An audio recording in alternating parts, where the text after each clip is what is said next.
कि आपका रिटायरमेंट हो गया है, रिटायरमेंट का पैसा कहाँ पे इन्वेस्ट करें समझ में नहीं आ रहा है। ये वीडियो को सेव कर लीजिए, बाद में आपका काम आने वाला है। रिटायरमेंट के बाद नॉर्मली बहुत सारा पैसा आ जाता है और ये बात हम किसी को बता भी नहीं सकते, सिर्फ फैमिली मेंबर को छोड़ के हम इसको किसी को शेयर नहीं करते। पहले इस पैसे को एक जगह पार्क कर दीजिए, फिर जिस हिसाब से हमारा गोल प्लान बनेगा उस हिसाब से आप इसको इन्वेस्ट करते जाएं। सबसे पहले एक हेल्थ और मेडिकल इंश्योरेंस अपने लिए और उस अपना फैमिली को मिला के एक बढ़िया सा प्लान लेना चाहिए। इमरजेंसी फंड के लिए एक फिक्स डिपॉजिट होना चाहिए। अगर आपके पास एक या दो बैंक में अकाउंट है, और बैंक में मैक्सिमम 5 लाख तक फिक्स डिपॉजिट कर सकते हैं जो सिक्योर्ड रहता है। इसके बाद सीनियर सिटीजन सेविंग स्कीम, इस पे क्या होता है, आपको 5 साल के लिए ये लॉकिंग रहता है और रेट ऑफ इंटरेस्ट 8.2% मिलता है। इस पे आप अप टू 30 लाख तक इस पे आप रख सकते हैं। ये सबसे बढ़िया है। इस पे क्वार्टरली आपको 8.2 का जो इंटरेस्ट अमाउंट है वो आपको क्रेडिट हो जाएगा।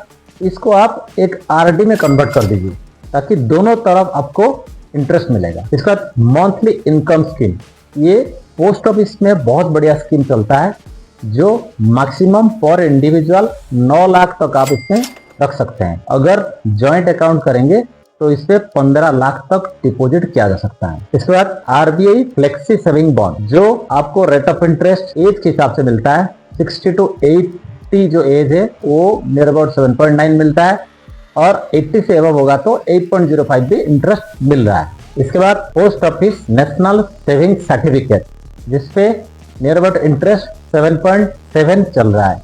इस पे भी आप एक लमसम का जो कॉर्पस इस पे डाल सकते हैं। ये एज में फंड को डाइवर्सिफिकेशन करना बहुत जरूरी है, इसलिए मुझे लगता है 10% जो भी फंड है उसको गोल्ड में भी डालना चाहिए। तो ये गोल्ड को हम फिजिकल गोल्ड की बात नहीं कर रहे हैं, इस पे वर्चुअल गोल्ड की बात कर रहे हैं, जिसपे ETF और SIP में भी आप गोल्ड में डाल सकते हैं। अगर थोड़ा सा रिस्क ले सकते हैं, हम ये बोलेंगे कि कुछ पैसा म्यूचुअल फंड में भी डाल के रखना चाहिए और वो सेफ्टी फंड में, जो हमारा डायरेक्ट प्लान बैलेंस फंड या लार्ज कैप में जो भी हमारा सेफ रहता है पैसा, इस पे आप डाल सकते हैं।